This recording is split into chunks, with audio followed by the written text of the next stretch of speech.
Bom dia, boa tarde ou boa noite. Eu sou o Eloy, programador, professor e uma pessoa que clica em qualquer link sem ler. E hoje a gente vai direto ao ponto. Boa noite, Lucas. Como nosso especialista em segurança de pacotes, me diga, qual pacote você prefere? O de Oreo ou o de passatempo? Boa noite, Eloy. Mas sem dúvidas o Oreo, né? Não tem outra opção. Mas deixando isso de lado, o que a gente vai fazer hoje? A gente vai fazer o que faz todas as noites. Vamos descobrir quem se esforçou mais para cair na conta do vigário.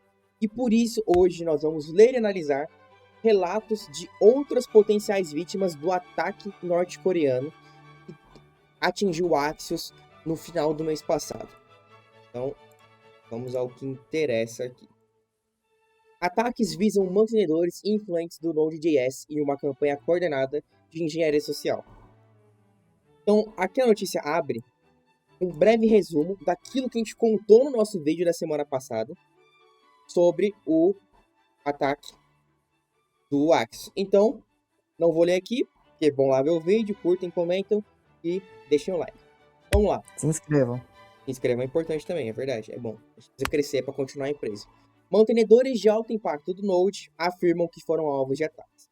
E aí, o primeiro cara que a gente vai falar hoje é o Ferros Abdujadek. Ele é o CEO da Socket, criador do WebTorrent e do Standard.js. E ele dá um comentário sobre o que ele entendeu do acontecimento da treta. Então, o primeiro cara aqui do nosso dossiê que vai ser analisado é o Ferros Abdujadek. Basicamente, o golpe tá aí e cai quem quer. Então, vamos ler mais um pouquinho pra gente entender o que ele disse.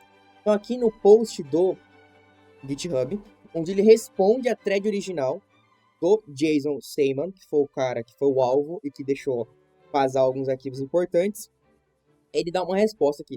Ele dá um contexto, ele explica, mas o legal é o que tá aqui no final. Então, Lucas, você que é o nosso poliglota de plantão, lê aqui o finalzinho pro nosso público. Esse tipo de engenharia social direcionada aos indivíduos que mantêm os pacotes no Node está se tornando o novo normal. Isso não é uma reflexão no JSON ou no time do Axos. Essas campanhas têm se tornado cada vez mais sofisticadas e persistentes. Nós estamos vendo elas acontecerem ao longo de todo o ecossistema, e elas estão apenas ficando mais rápidas. Aí depois ele faz uma média aqui.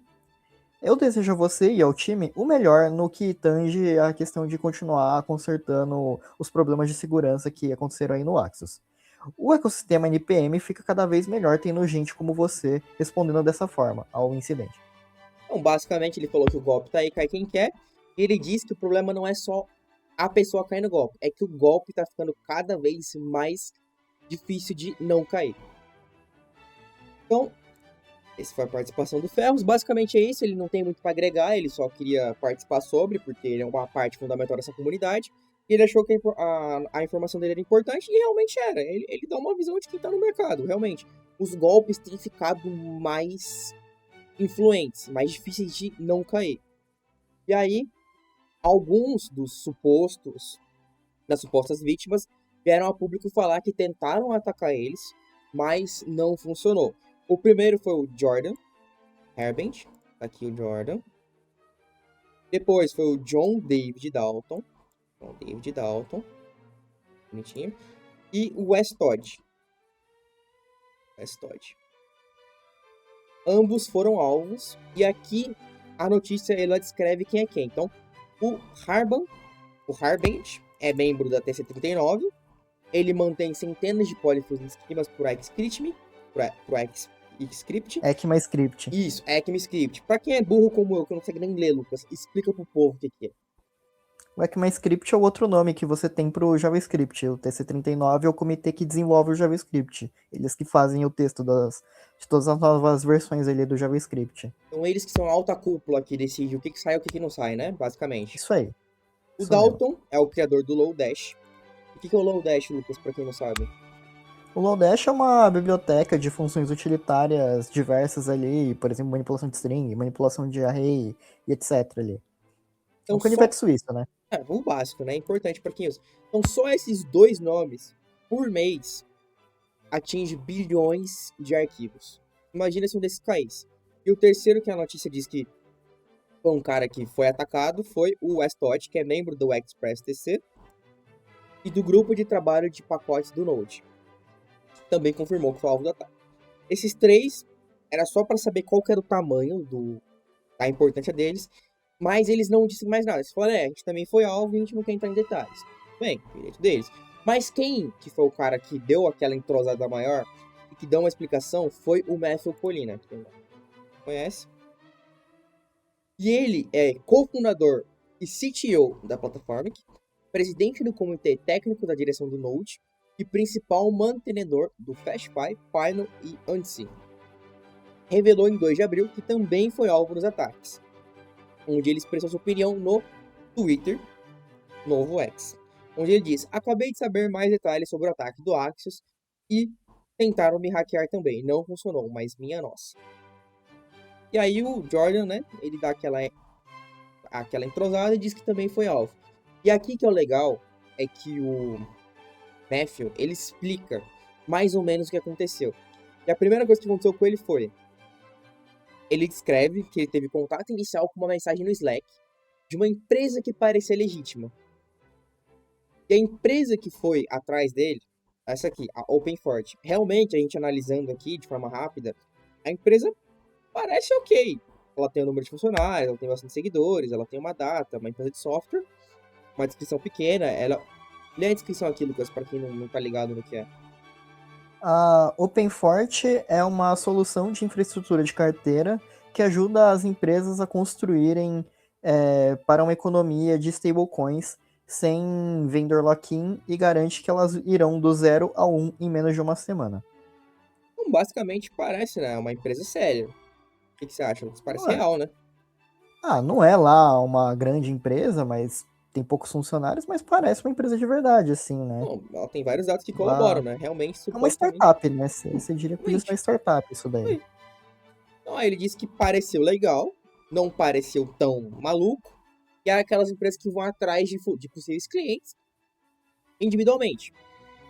E aí, ele diz que aqui que as coisas começam a ficar estranhas. Depois queriam que eu baixasse um software, o que me pareceu um pouco suspeito. Ele não disse que software e nem o porquê. Ele só disse que os caras pediram isso. E aí ele achou suspeito. E aí ele termina dizendo que ele estava ocupado demais com o próprio bem. Então ele analisou a empresa, analisou o pedido e falou que não compensa muito. E só deixou de lado. Foi isso que salvou ele. Isso foi o que salvou ele. Então, aparentemente não era tão atrativo e ele só deixou rolar. O próximo cara que a gente vai falar é o Scott Moult. E o Scott Moult, pra quem não conhece, ele é o criador do .end, pacote usado praticamente em todos os projetos Node. Se você abre um projeto Node e não usa o .end, está usando errado. Para gerenciar as variáveis de ambiente, com mais de 114 milhões de downloads semanais. Também confirmou que foi alvo de ataque pela mesma empresa do OpenFort.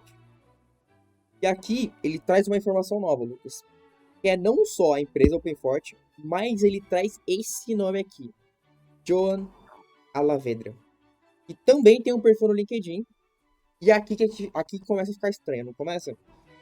Aqui que a gente vê que a empresa talvez seja uma empresa de fachada mesmo, né? É meio Porque o cara não picareta. tem nem foto, pô. Porque se o CEO da sua empresa não tem um rosto, para mim começa a ficar estranho. A única foto que a gente pode atribuir um rosto para a empresa é esse cara aqui.